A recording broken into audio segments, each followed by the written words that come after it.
When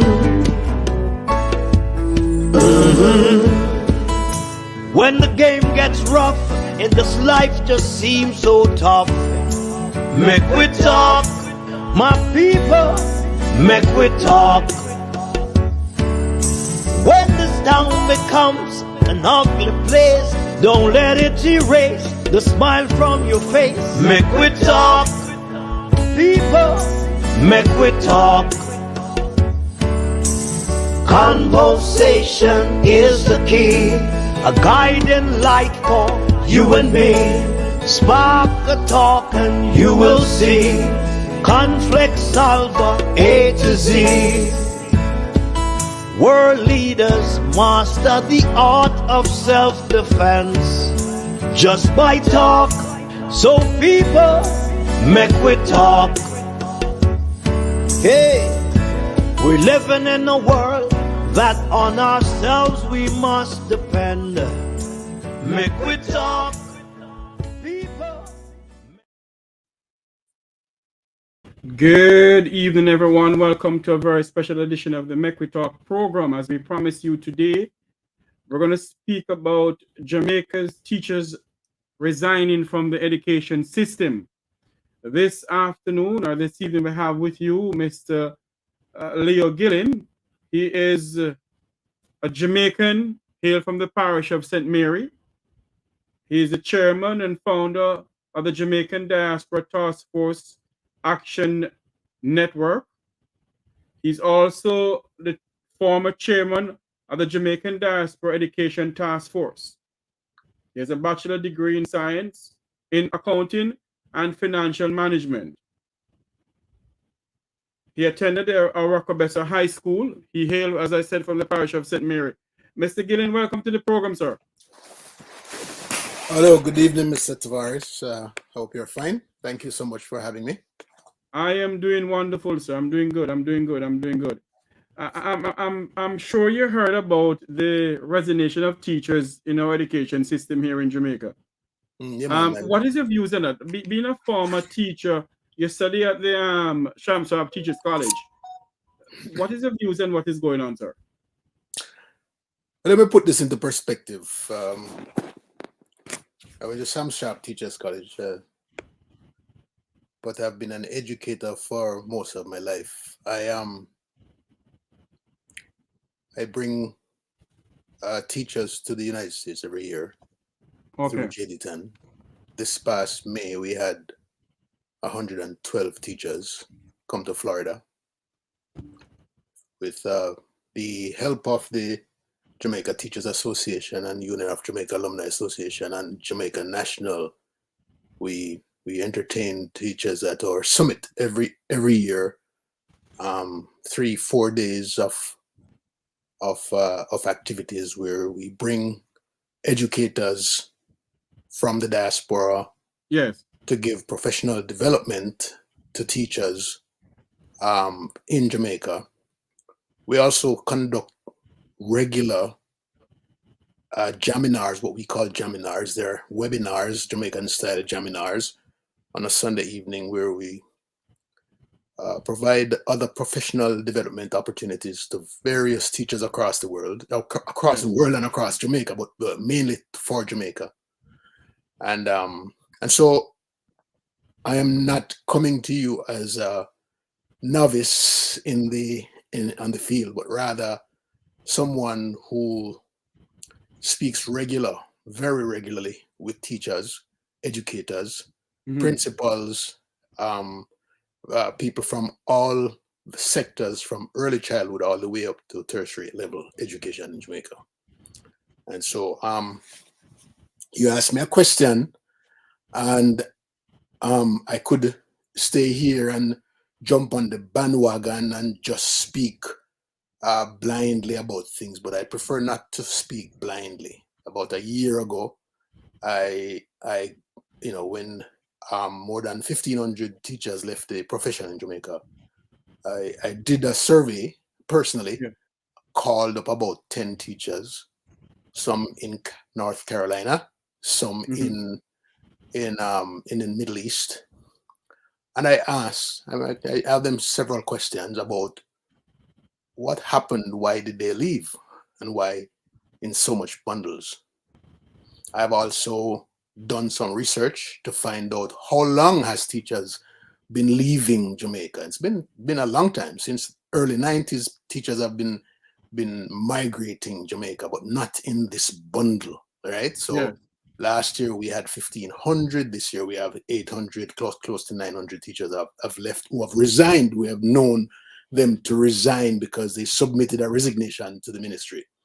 But there are other teachers out there who have left but have not indicated that there's any such, right? Right. And so I'm speaking from the perspective that teachers have spoken to me, teachers who have left the profession, and left Jamaica, not left the profession, because they're now still employed.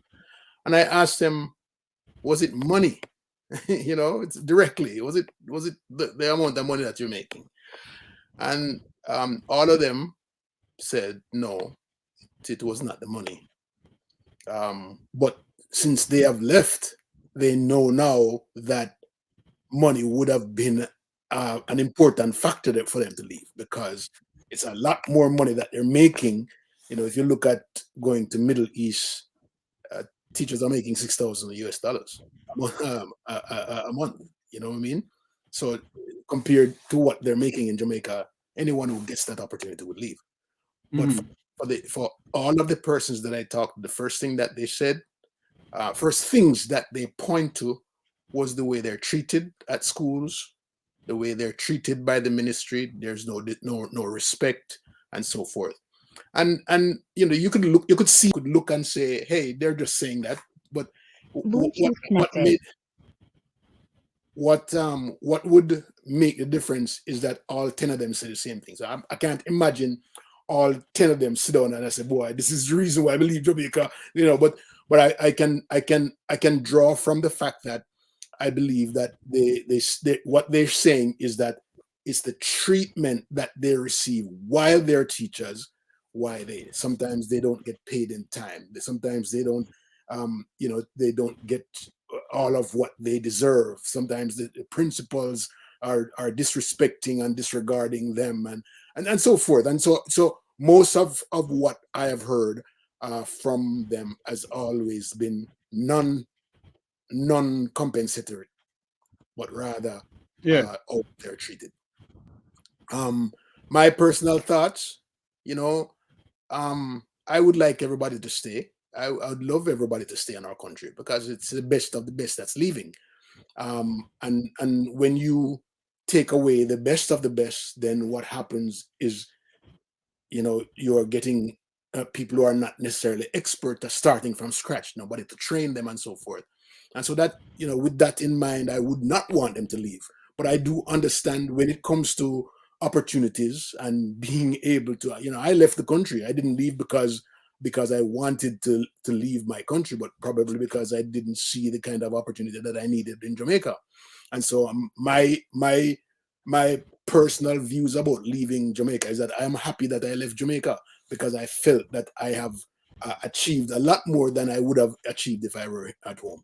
And so I can't bang the people who are leaving. I would have loved them to stay, but I can't bang them, because they are looking for opportunities too. And so everyone has to get that. It's a hit on the education system, but it also give other people who are just leaving the colleges an opportunity to become teachers themselves. So it's though it sounds bad, there's also an inflow. Jamaica Teachers Association have 25,000 teachers or 24,000 teachers who are accredited and are members of the JTA.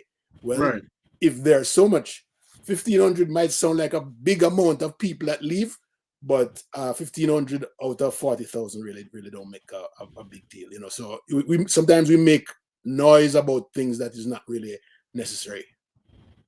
And that is one of the reasons why I reach out to our good friend Herb Nelson Jr. to and ask him to help me to get someone to come on. And you being and you're also former mayor commissioner, eh?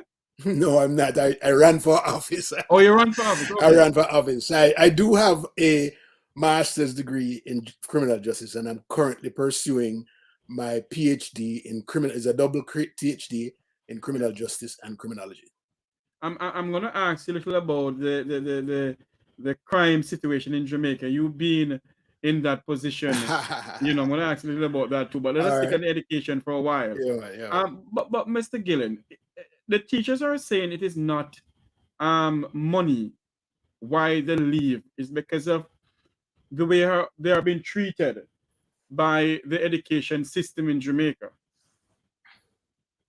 Then is it that we now, as talk show hosts and as people in the diaspora, is that we need to tell them in Jamaica, it's full time the hall and pull up then?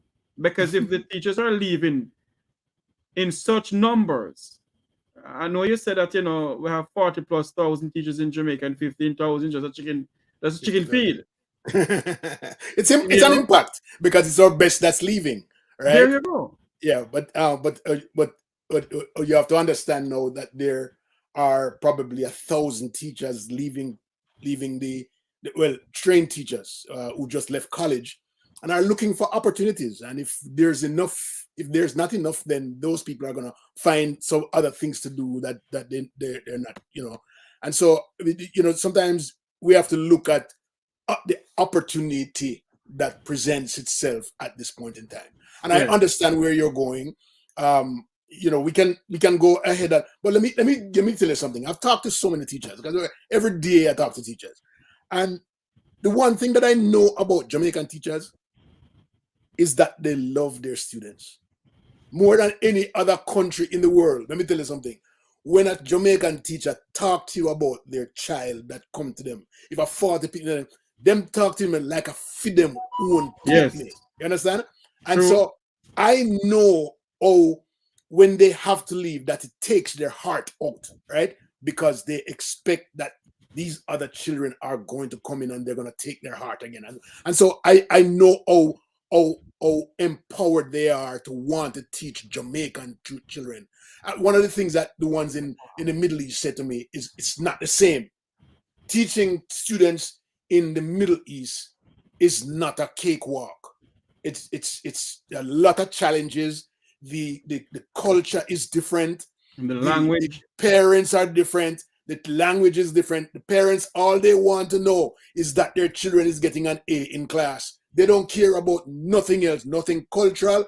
That they want to know that the children are getting American experience or Jamaican experience, something that's not like theirs, And so the parents come hard on them. If there's any flaw at all, they can be fired real quickly. So they have to stick within the peripheries of what they're told or what they're beginning their term with. And so I do understand what your point is about. Why the ministry has to pull up its socks and stuff. Yes, I think that based on the things that I've seen, and we can all agree, when we look at, for example, the 300 and 200% increase that our political or politicians got, in their increase versus what the teachers receive versus what nurses receive, you can make an argument there, but I don't look at it like that. I really look at it as it's an opportunity that's creating new opportunities for people who are coming out of college. But I remember, and when it comes on to the salary issue, I remember in 2022, yes, a group of teachers get in contact with me through Roots 96.1 FM in Jamaica. And they said to me, Mr. Tavares, we need your help. One teacher hasn't gotten paid from August of 2022. Come all the way down. It was January of 2023. They get in contact with me. And when I sound the alarm on it, I got a call immediately from somebody saying, Mr. Tavares, what you're saying is absolutely not true at all. And I said to them, then tell me something now. You're saying to me that these teachers are lying. I said, okay, hold on a minute. I pick up my phone and I call my former school I used to go to. And I ask some questions. I won't call the school name. In case the minister decides to go whatever, anyway. And when I asked, the principal told me that roughly 5 to 6 teachers in her school hasn't gotten paid. They went through 2022 without any Christmas dinner. Well, literally buying it, you know. Yeah, I understand. So when they get in contact with me about it, and I try my level best, they get through with it and everything. I believe, and I'm not going to be political, or maybe I'm going to be political here. When parliamentarians get in their salary, you don't hear so they don't get their salary at all, you know. You gone to the bank. All right. So why do they have to treat the teachers of the country this way, while other countries would love to have what we have, and that is why they're taking them away from us? Yeah, and as I said, educator, sir. I mean, I'm lost for word. You speak. Yeah, I don't know what the ministry is doing, and that's totally up to them. But as I said, these are some of the things that the teachers are complaining about why they have to leave, and so but teachers are not the only. You have to understand, teachers are not the only people leaving the country. You know, yes, only what people left Jamaica. As you have people coming through the Mexican border, through Bahamas, through all of these places to leave Jamaica for new opportunities. So teachers are just one of the class of individuals that are leaving, and so we can't. I can't stay here and judge, just because they didn't pay them, and I can't get involved with that, because that's not our business really. But what I can tell you is what the teachers say, and that sounds like something that they would have told me, that they're not getting their paychecks in time, and they're and sometimes they have to wait long, and all of these kind of stuff, why they had to leave. But I don't know how many teachers, if given the opportunity to leave our country, how much of them is going to leave. But what I can assure you, that I really talk to a lot of teachers. I don't know anybody else in the diaspora who would talk to as many teachers as I do, right? And so the ones that are in Jamaica, them really love them kids. I mean, that's all I can say to you, again, because I know their heart. They are the ones who are, when children come to their classroom and don't have lunch and they don't have breakfast, they share their lunch, they give them money. I mean, I hear so many of these stories. No, if you are asking me to talk on the classroom situation and the lack of resources, because that is a bigger thing than a person not getting their pay, because if you look at classroom situations, I see where the government is trying now to put Wi-Fi in schools, or whatever it's called. Yeah. But broadband internet. Broadband. That should have been there 100 years ago. I mean, we have been sending teachers to California from 2014, and those teachers were some of the ones who really helped other teachers through the pandemic to get some understanding of what it is to be on Zoom, what is it to be on these arenas. Some of our teachers, there were 350 of them that we taught between 2014 and 2019. But the thing is, that was the drop in the bucket. People should have been ready for the pandemic and know how to deliver a classroom on Zoom, and not being able to lose 30,000 students. I mean, last year in 2022, we still couldn't find 30,000 students, whether or not they're in school or where they are. And that to me was something that knocked us really out. Shows us where we are low and we are weak, and we needed to jump on that real quickly. And I don't think we're jumping on it quick enough. I don't think we're spending enough time. I can tell you about the early childhood schools. We have 3,000 of them across the island. Only 300 of them are certified infant school. What does that mean? The rest, 2,700 of them, are basic school. What is basic school? Basic school says that there's an individual who has a tree big enough to have a class under the tree, or a room big enough to have a room, and they are conducting school for kids age 2 to 5 or 5.5, and they are not as skilled as the teachers who went to teachers college. Yeah.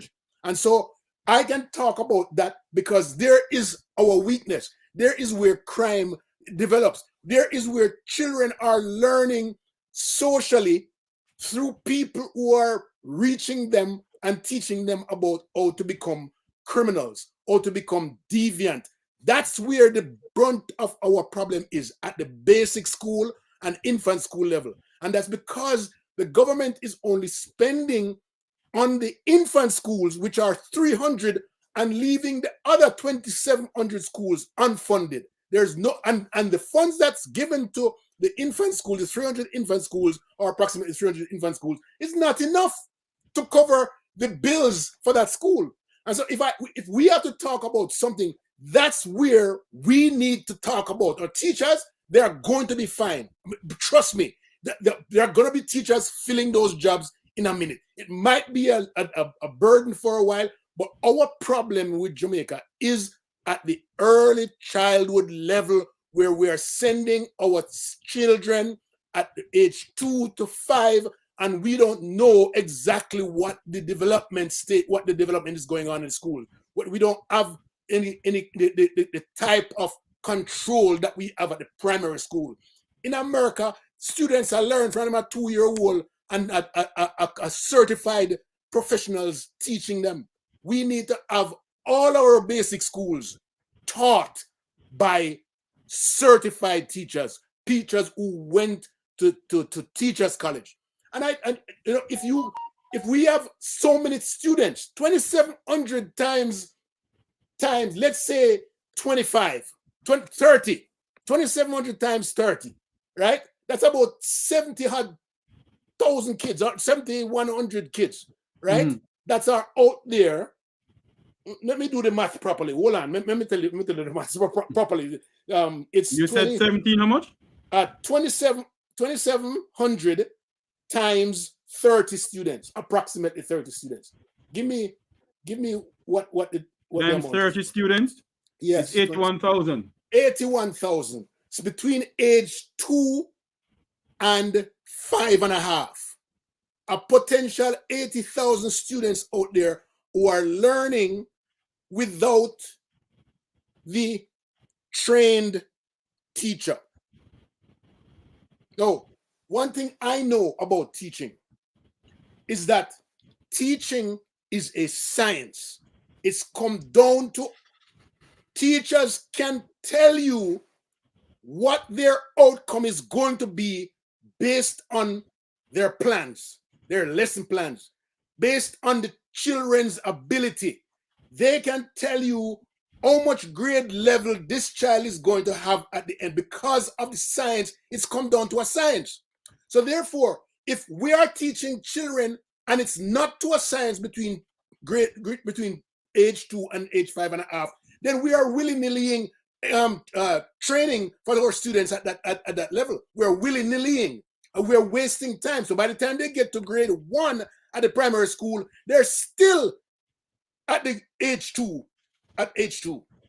Grade 1 is supposed to be, this is where we jump off into arithmetic and English and all of the 3 R's.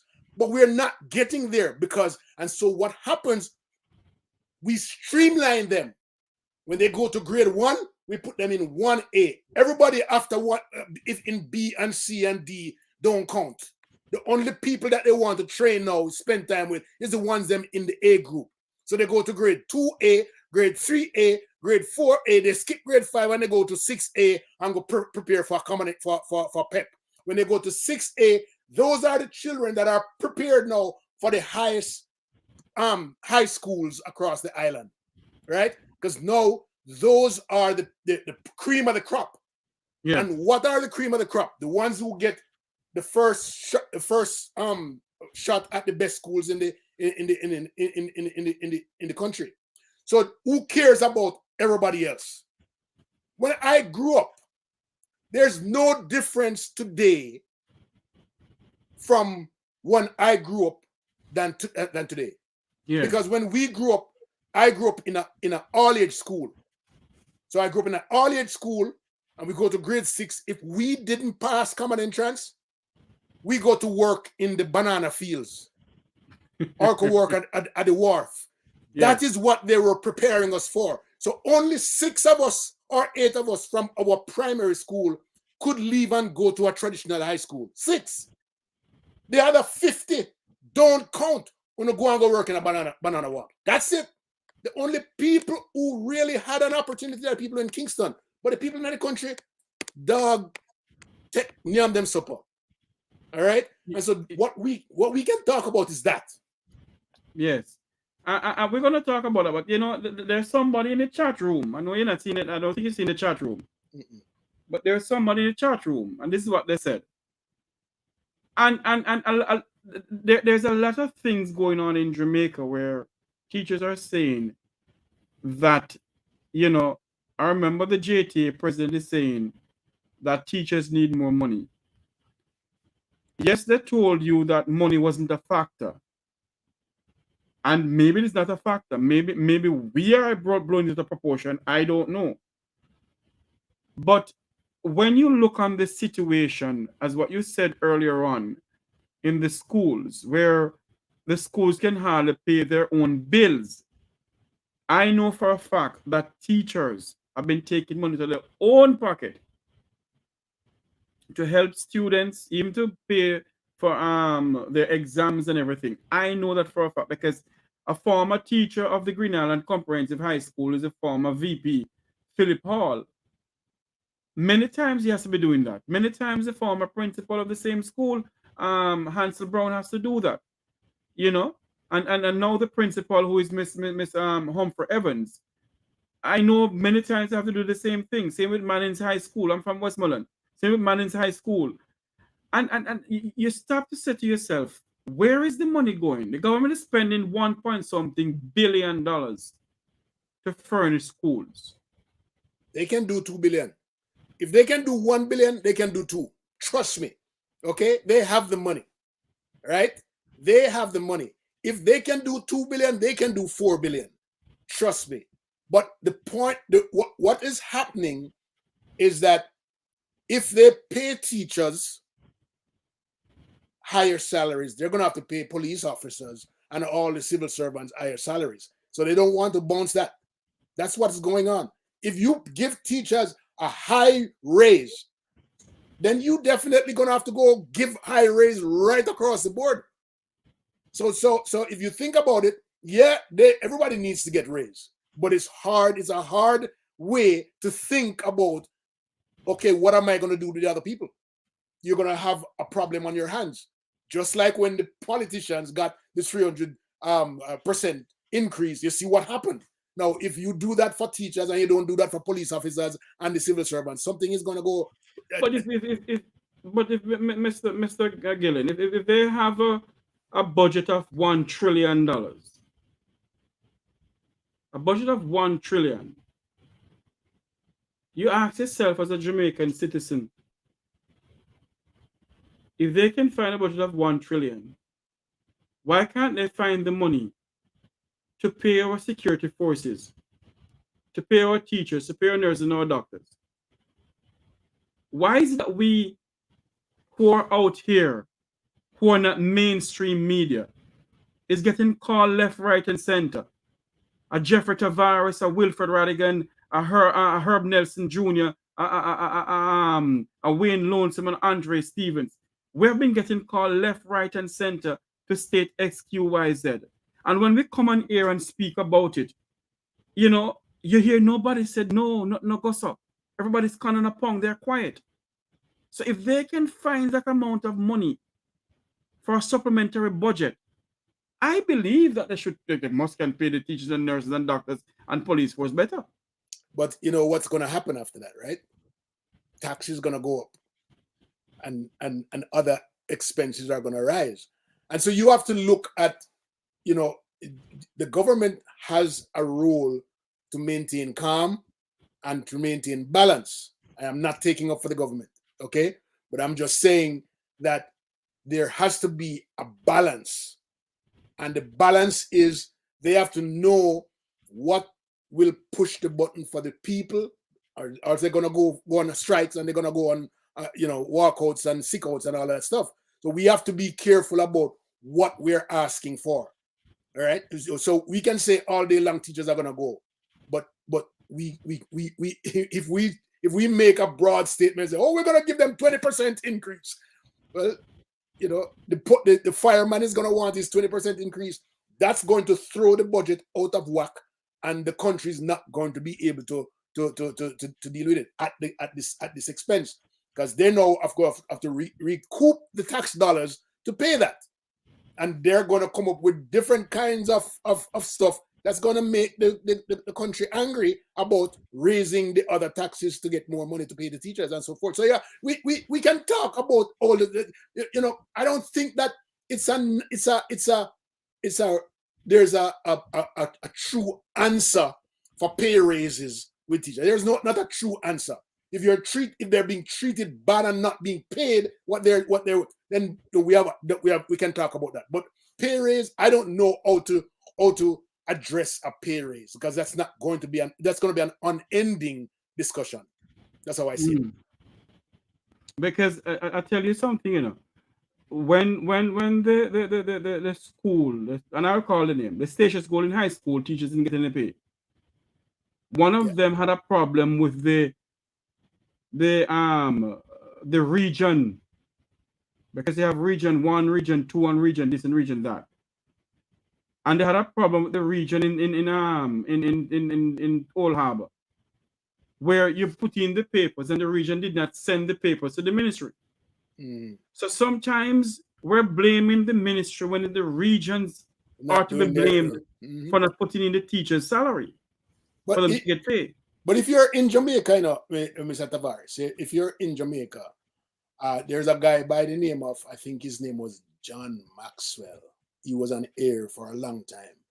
You mean the late John Maxwell of journalists? Yeah, man. I think one of the things that he used to do is when people call in and it sounds like a legitimate concern, he pick up the phone and call the agency, the state agency, or the JPS or whatever, and say, listen, this person here, so and so and so. It would be nice if somebody else take that and send an email.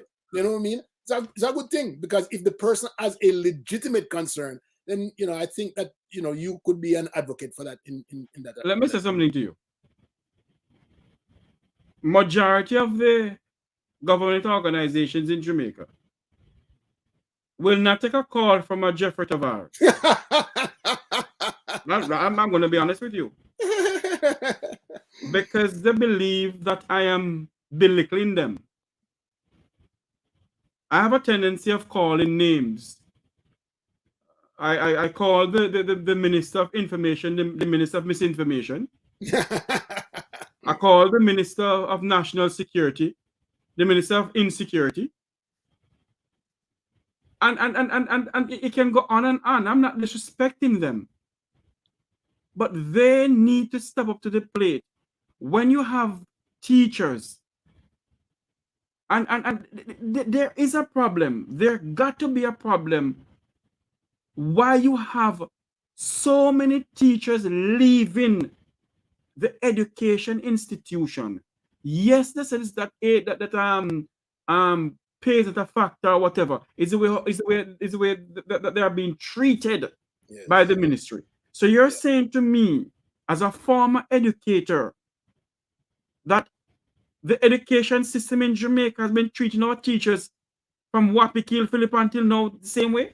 Yeah, pretty much. If you talk to, I've talked to retired teachers, and they're happy to be retired. and they will not come back and go and help because of the promises. I mean, there was an issue last year where some teachers were asked to do some summer program, and I mean, I think up to this year that they weren't paid. I might be wrong, but somewhere in March I inquired, and they didn't get paid for a long time. So if you're going to ask people, when you have a job, when you have a business, when you have people working for you, the first expense that you pay must be your salary. Yes. First, because those people are what is making that machine work inside of your place. So no matter what happens, the first thing that you need to take care of is that salary, and then everything else come after. That's the way that's supposed to go, right? Now, if you're not paying them, then they'll have reasons to want to leave. They'll have reasons to say, this is totally disrespect. This is disregarding who I am and what I'm worth, and they'll go. That makes a lot of sense. But as far as peers, I can't address that at all. I'm really sorry. I am willing to bet you the Minister of Education today said that the August salary was paid promptly in time. No, I got a call when she made that statement this morning on the Jamaica House press conference. And the person said to me, Mr. Tavares, this woman is lying through her teeth. I said, why you say that? She said to me, I haven't gotten my paid yet. And the school is right in Kingston. Oh my gosh. Right in Kingston. And we're asking the minister also, Mr. Gillen. It is alleged that 42 teachers has resigned. As I said a while ago, it's alleged. I'm yet to confirm it, that 42 teachers has resigned from the St. Andrew High School for girls. You are kidding. And not to mention the other schools that teachers are resigning. And they're saying that pay is a factor. Then I believe that pay is a factor, and I believe the way they treat them is a factor too. I know you can't speak on the whole thing of salary and whatever. But yes. Mr. Gillen, as a former educator, man, put on your educating hat, man. You ain't the class in 2027. I am people have the chalk they write on the board. Back in the day, they used chalk. Nowadays, they're using markers. Yes. Well, yeah. When it comes down to, if you think about it, even there are other reasons why they leave. It all comes down to finance. Yes, money. Yeah. So if they were making enough money, right, those problems wouldn't be problems. Do you understand?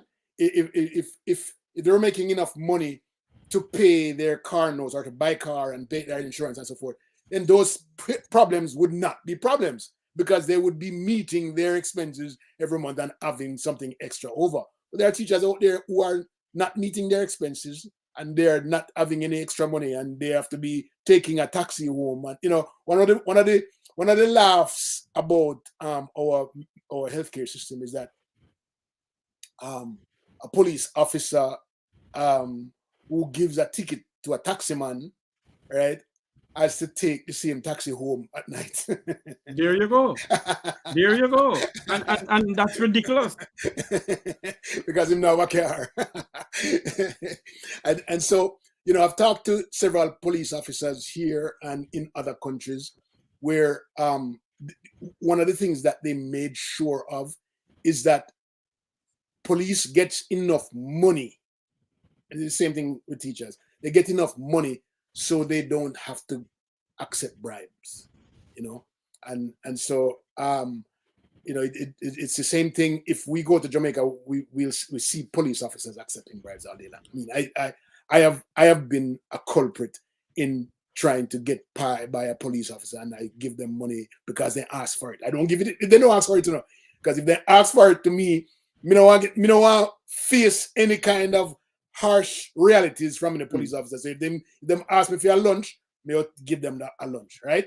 And that's wrong because that's bribe. That's breaking the law. Me, you understand? Yes. But the thing is, if you don't, then I don't know if the other police officer is gonna get a call and say, "Hey, there's a red car coming down there, so you know, make sure so you give him a hassle," that kind of thing. You know what I mean? So I give him a lunch, and so you know, it's an awkward thing. It's an awkward thing. And let us switch gear from education to security. You being a person who has degree in criminal justice and so forth. If you were called upon to advise the current Minister of National Security, I'll behave myself tonight. I won't call him the name. Mm-hmm. I won't call them my nicknames that I always call them. And you were called upon to advise them because they're saying that Jamaica's crime rate is going down. When Jamaica stand at 50-something per 100,000 in the entire world. 52.6. There you go, 52.6 Yes. in the entire world. Mm. So tell me now. What would I say to him? What would you say to him on that figure? And then also, he has the lowest, I think it's either him have the lowest or the commission have the lowest approval rating in the history of Jamaica. I would ask them to voluntarily quit. Voluntarily what? Quit their jobs. They must resign, of course. Go ahead. And give somebody else a chance to do that. If I were, you know, if I had the opportunity to say that and make an impact, that would be, I would not ask him for any advice. I would not suggest any intervention. I would just say, quit that job and go to do something else.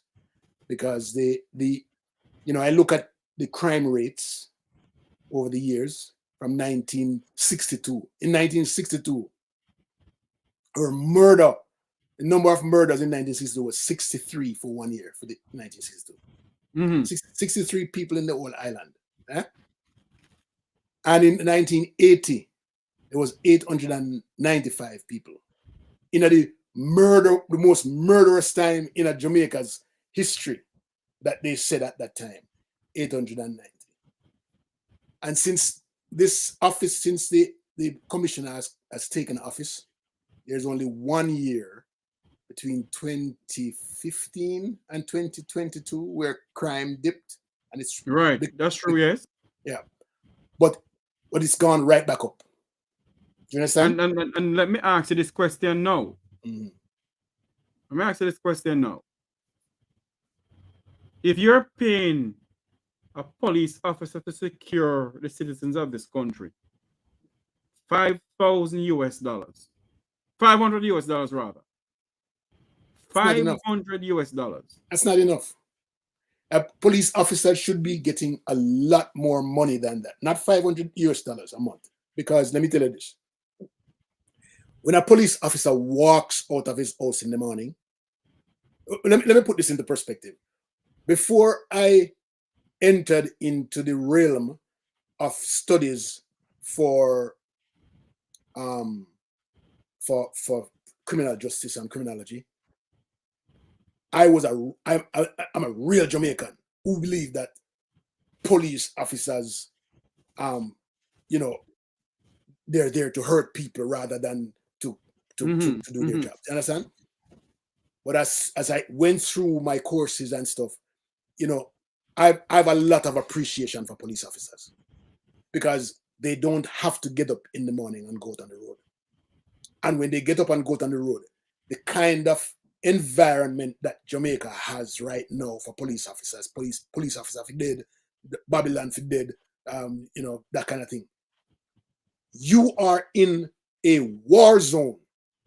And so it means that when you get up in the morning to go out on the street, any card can play for you. Any card can play for you. Anybody can just be mad at police officers and say, may I go take them out? That kind of thing. So you are already in defense getting out of your house. Everybody else in a Jamaica and everybody else in a rest of the world, when they go to work, they hope for a good day. They're looking forward to a good day.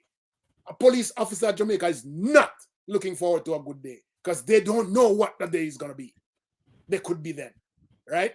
And so I respect the ground that those policemen walk on. Even sometimes they are overly abusive, right?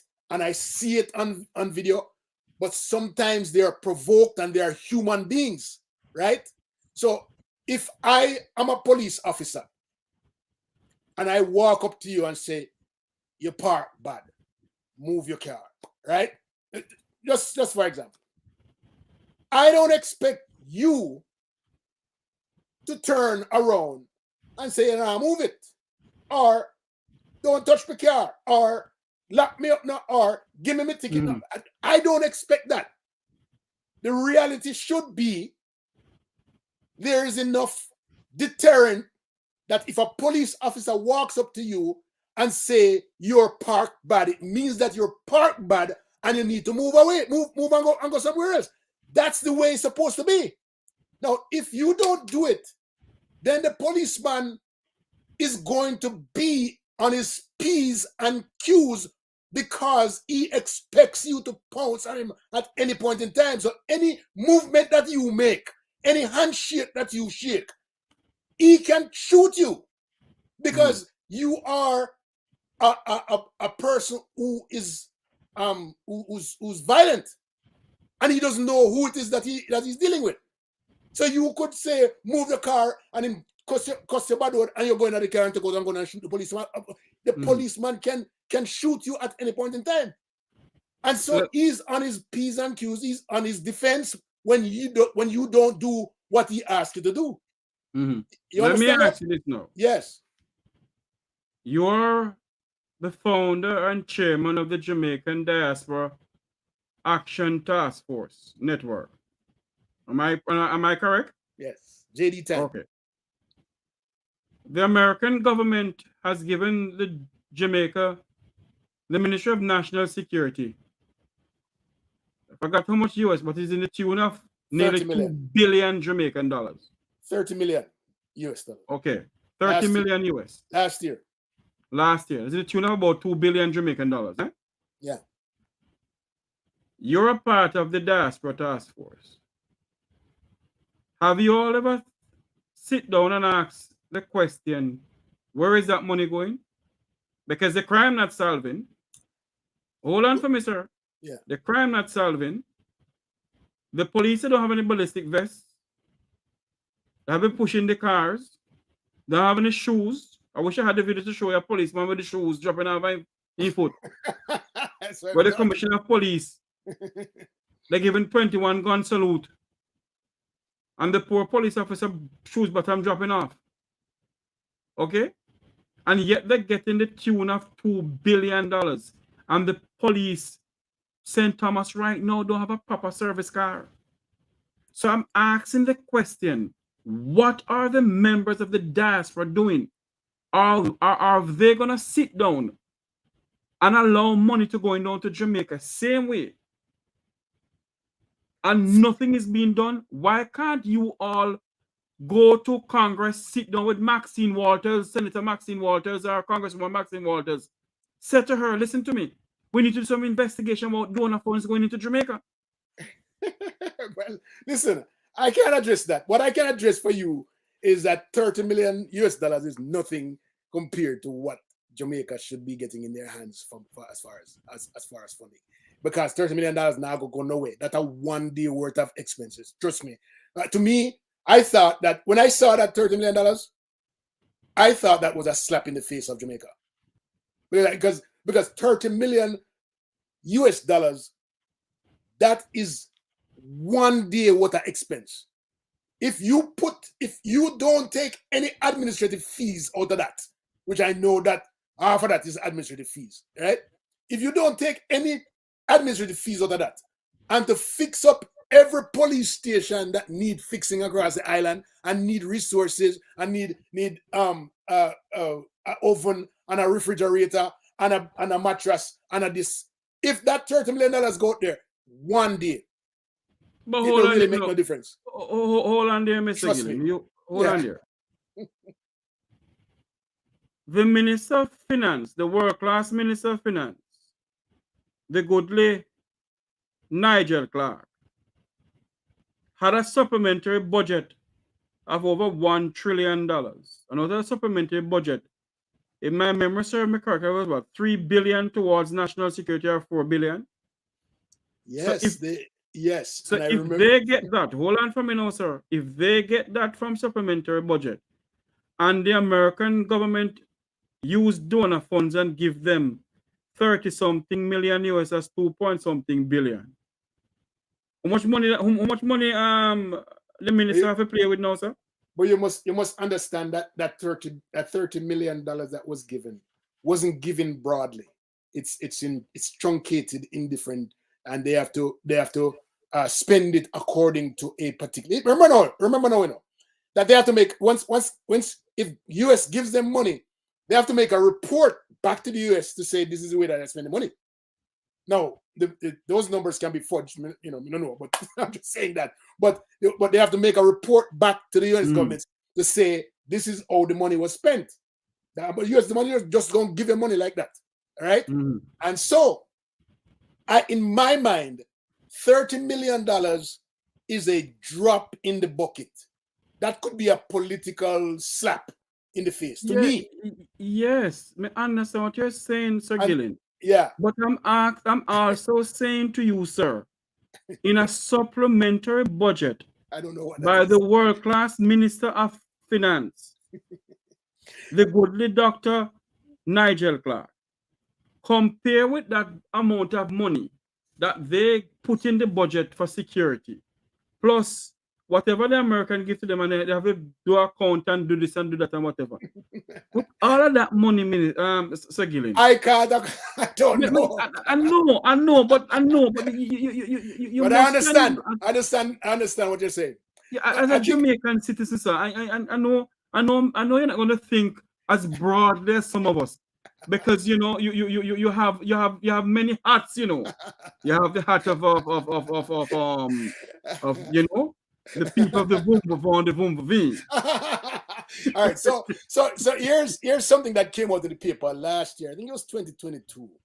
Yes. Okay, I remember there was a minister who in October, right, identified that the national security budget in October, only 17% of it had been used. You don't remember it wasn't the minister, no. It was Senator Don Webby. Oh, okay. So I remember the conversation. Okay, 17% of how much? $3 billion budget? What was the budget? 17%? Nearly $3 to $4 billion budget of the national security. You have left January, February, March, April, May, June, July, August, September, October, and only 17% of the budget. What is going on? What are you spending? There you go. That's what I'm saying. And right now, the Minister of National, Jeffrey Beaver said, the Minister of National Security, his constituency is the most violent constituency in the history of Jamaica. Between the Minister of National Security, the Minister of Tourism, and the Minister of Constitutional and Legal Affairs. Those three constituencies are violent, out of hand. There's gunmen left, right, and center. And you're saying to me, if the Minister of National Security cannot control his own constituency, how can he control Jamaica's crime problem? Well, as I said, I'm not going to touch those because I don't know enough there. No, Mr. Gillen. You're a Jamaican man. Yeah, your views on that, sir? No, I can't, because that's a political thing, and I can't address political issues. I have to work with the government of Jamaica and any government that comes into play. And the thing is, I don't know enough to share an opinion on his constituency and what he's spending. Fair enough, I agree with you. I can't do that. Yeah, can't do that. But I can only go by what I read in the paper. Like, for example, 15% in 10 months. You know, that is, to me that's laughable, because you say to yourself, so what's where is it? The other 83% of the budget. What happened to it? You know, so that I can address really easily. You know, because you're supposed to have a budget, a monthly, weekly, daily budget, that as a minister or a member of parliament, that you are every quarter you take a shot at, okay, what is my actual and what is my budget? What did I actually spend? You're supposed to do that. So I can't imagine us in October and we only spend 17% of the trip. And you know the funniest thing, Sir Gillen? Yeah. All of this okay, look at this. I don't know if you can speak on the whole SSL saga, but I'm going to say something to you here. You don't have to touch on it. I'm going to say something to you. When you have a situation as SSL happen in the country, a multi-billion-dollar fraud, you think you'd hear something from the Prime Minister or the Minister of National Security? Who you heard it from? The world-class Minister of Finance. I don't know what the law is there. I can't address that. I'm so sorry.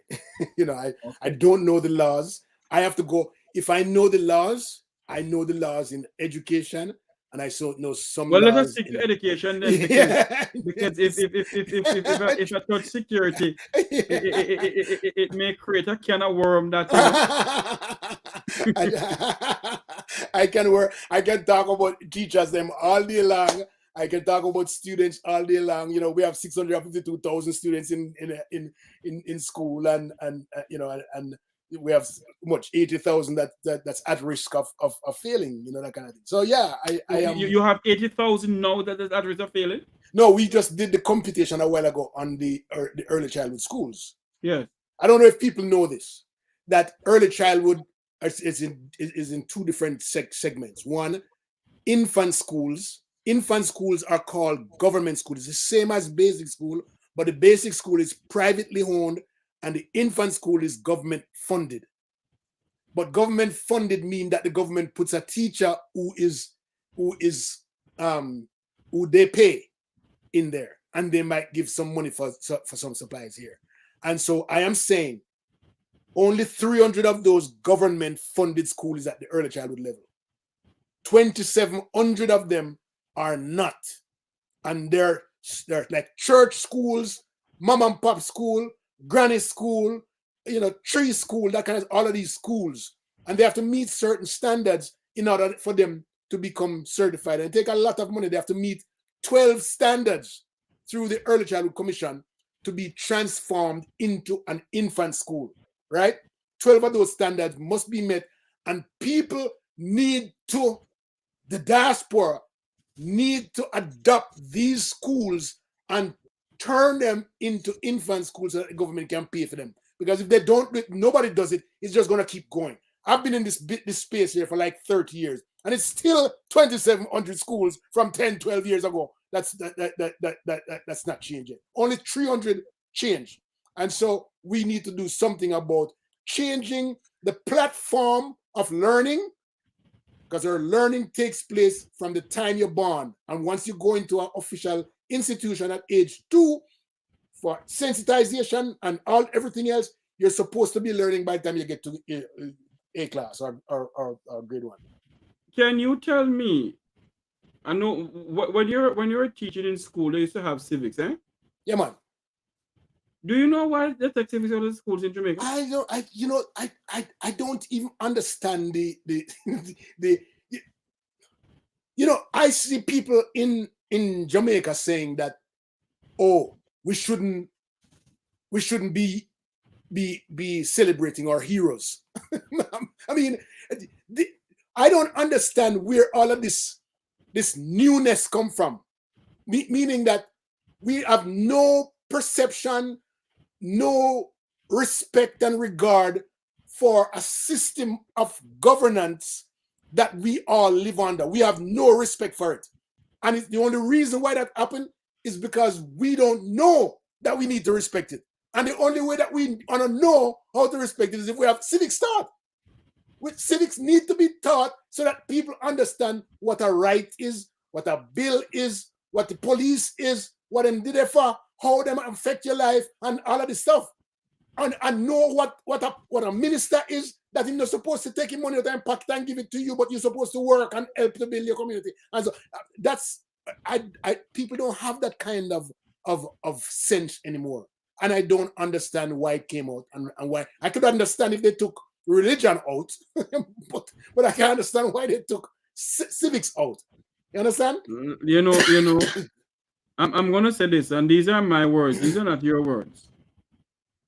I personally think, and I may be stupid, I may sound ignorant, but I personally think that I take civics out of school to make the people don't know a single thing about what they're doing. Yes. Because they can use some highfalutin words of the hypocritical, the democratical, the fundamental, the and I've not heard that in a long time. And when they're in Parliament speaking, the poor people don't understand. A lot of Jamaicans don't understand not even the meaning. They have never seen the Constitution. They Mr. don't know Gillen. what it looks like. They don't know what They it know looks what like. it looks like, Mr. Gillen. So you as a former educator, they're telling us now that they're reforming the Constitution, where majority of our people have never seen a copy of the Constitution, they never read the Constitution. And they don't even have to go that far to read the Constitution. You know, we leave that up to our academics to do. But what civics does, it gives you a basic understanding of what it is that you're doing, what your Constitution looks like. And so, and that's, to me, that was an important part of keeping our culture, our respect, and our political system intact. But yes, it could be that, you know, here's an opportunity to dumb down our community, our people, so that we can use the political machines to just swing them wherever we want. We shall hold them down. Oh, Lord of mercy! No, I didn't go there. No, you don't go there. I'm going there. We shall hold them down. No, sir. People, I don't mean that. No, these are the opinion of Jeffrey Tavares, not Leo Gillen. Jeffrey Tavares. Yes. We shall hold them down. And that is why civics is not in our schools. Because majority of Jamaicans don't know the meaning of minister. The word minister in Latin means servant of the people. Yes. Yes. Most of them don't know it. So that's that is why when they see a parliamentarian wanting boss, give me something to boss. Right. Come on. And that's why last year there was a big move for Dunce, what do you call it again? You remember that Dunce thing? Dunce hip last year. Yes, I heard it. What did they make? Oh my God. Yeah, so fully done? Yeah, it's fully done. Yes. Fully done. Became a big thing last year. You know, people want to be done. And I'm saying to myself, oh my God, you know how hard I work. So I worked so darn hard in my early days to pass common entrance. And I didn't pass common entrance. And I thought I was the brightest kid in my school. Yes, you understand? And I still didn't pass common entrance. And I do have a something in the back of my mind that I say is a reason why I didn't pass, because the people who passed were, you know, like like nurse daughter or nurse son or policeman daughter and policeman son, and so you know, my mother was just a higgler. Yes. So you don't deserve to go to high school. You deserve to go walk the wharf, you know, that kind of thing. So but I do for to work that hard to get to somewhere and to see people just hanging out on the street and saying that, you know, I'm fully done. So I'm proud. That just this has everything to do with civics. It has everything to do with pride, civic pride. That's something pride where we would drop off at Jamaica like at Bond. Because let me tell you something. Once upon a time, you couldn't even beg at Jamaica back in the 60s and 70s when me grew up. Nobody begged. Then if you ever beg somebody anything, you then call it beggy, and that's the most embarrassing thing that you could do. And now our values have gone shot or taken a big hit, and that comes with everything else. I mean, I'll have to go in about 5 minutes, but I'm telling you. Yes, I'm going to wrap up now. Yeah, I'm going to wrap up now because I told you an hour. I'm going to give you the hour. I'm going to wrap up now. Oh my gosh. Okay, yes. It's more than an hour, isn't it? Well, it's more than an hour, yeah. Oh, okay. All right. Good. Yes. Good. Mr. Gillen, before you go, if you're advising the goodly Minister of Education right now, Lady Favour Williams, Jamaica's world-class education minister, if you're advising her right now, would you advise her to put back civics in schools, sir? Yeah, man. That's very. It's you know. So one of the things that we don't take into consideration, right, is that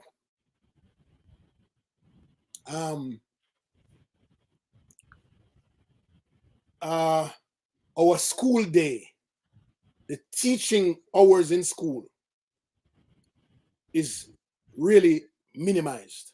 It's not really minimized. It's like about 5.6 hours that teachers can teach, right? And then there are other things that take up the other hour and a half that's up there, whatever it is, right? And so in order, they have to get back on the table to say, okay, how can we insert this thing back in school? It means that they're going to have to take away another half an hour or 40 minutes to put into that class, and which is politically almost and structurally almost impossible. So why? So why they don't use a Saturday then? You can't do that, man. You can't. You can't do that? No, because you're trampling on Seventh-day Adventist time and also Sunday. So you understand? You can't. You have a point. Yes. There's so much things that's going on. So in order for them to do it, and remember that schools, there are a lot of high schools that have shift system that they're trying to get rid of. I don't know how they're going to do it because they have to build more high school in order to get rid of the shift system. And so it's important that when we are thinking and saying some of the things that are out there, that we also look at the structure that's in place and how is it that we're going to do this and come up with a good plan that we can suggest to them. Don't just say it, do you think that it should go back, but rather, how is it going to go back? We have to look at their day, the teacher's day, and say, how are we going to? Because if we can't extend the teacher if we're not getting them more pay. The teachers have to get more pay, even if they want to go to Saturday. Teacher have to go get more pay for that. You understand? Yeah. And so, it's a lot of dynamics that around that. Mr. Gillen, thank you very much for coming on to the Make We Talk program, sir. Yeah, man, anytime. Don't be a stranger. I appreciate that time. I appreciate chatting with you. It was really nice. Yes, sir. Thank you so much for coming on. The man who hailed from the parish of St. Mary or Rockabessa. Respect. Rockabessa. Yeah, my friend. Respect you. All the best to you. Thank you very much for coming on. That was Leo Gillen a while ago that we have here on our program, the chairman and founder of the Jamaican Diaspora Jamaican Diaspora Task Action Network. When you hear that it can take out a thing as civics out of our education institution in our country, you see that there is something wrong somewhere. There is something wrong somewhere. I'm going to try and get somebody else to come on to speak some more about the education system in our country. Maybe I'm going to get 2 former teachers to come on and ask them the question, why did they truly leave? I'm not going to disbelieve what Mr. Gillen said, because he has been doing this for over how many years, where teachers will come to Florida and he will, you know, assist in whatever way he can. And, you know, he'll ask questions and they'll give him answers. But the fact of the matter is, we stand at a very tipping point in our country where our educators are leaving the education institution. Our nurses and our doctors are leaving, especially our nurses. Are we going to see the police officers resigning next? Which of that, some of them are resigning and leaving now. But we don't know the true numbers of how many police officers are leaving the Jamaica Constabulary Force. We're at a serious point in our country, my fellow Jamaicans. And the time for us to stop play politics is now. We just stop play politics and think about the land they call Jamaica, because she's bleeding from within. And I'm not blaming one political party. From 1935 until now, we the Jamaican people have been swapping black dog for monkey. And we celebrate 61 years of independence. When the breadbasket parish of St. Elizabeth, majority of the people don't have running water in their pipes. And successful government, every time a drought come around, they talk about the drought, the drought, and they do nothing about it. When last have we built a water reservoir in this country? When last have we built a water reservoir in this blessed country of ours? I get to understand that there's a water reservoir in St. Elizabeth, but it has been built there, and it is a figurine. The two political party has that water reservoir in St. Elizabeth as a figurine. No water is in there. It is a figurine. And when they want to win elections, they tell the people and promise the people downtown and parade. And if they could bring down heaven to on earth, then I promise the people heaven and earth too.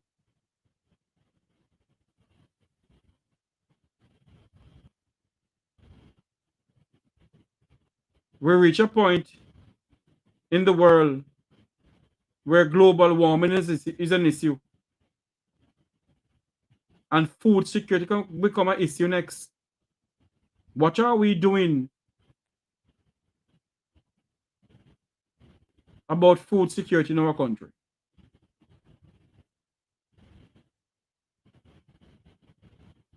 The loan Petrojam $5 billion. And that $5 billion could have pumped water to the breadbasket parish of Jamaica. That $5 billion could go a long way in making sure that the breadbasket parish of St. Elizabeth, the farmers down there, have water for their crops and water for domestic use. But that's not so. What they do I think it was in the 1960s under the People's National Party, they built a water reservoir in St. Elizabeth overlooking wherever. And I get to understand that all they need is a pump and some other things to make sure that the water can go to the people. But they haven't done that. More than all they do is go around and promise. Promise this and promise that. My fellow Jamaicans, both home and abroad, we need to pray for this land of ours. And ask God in His tender mercies to turn Jamaica around. To turn the situation in this country around. That's what we need to do. Until you hear my voice, until you see me again, remember to like, share, and subscribe to the Make We Talk Jeffrey Tavares YouTube channel. May God bless you. And thank you all my viewers and subscribers. Thank you all for coming on. You have been a part of my life for as long as I'm on YouTube. Sometimes you say some things that hurt, and sometimes you say some things that makes me laugh. And I appreciate your comments, both good and bad. Thank you all very much. May God bless you. May God bless Jamaica land we love. Have a good night, everyone. See you all next week. Sorry, see you all tomorrow, rather. Have a good night, everyone. Because...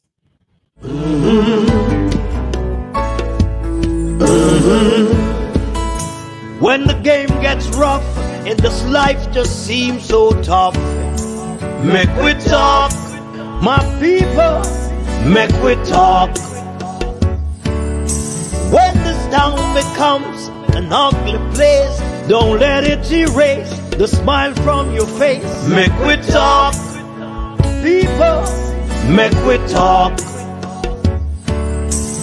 Conversation is the key, a guiding light for you and me. Spark a talk and you will see.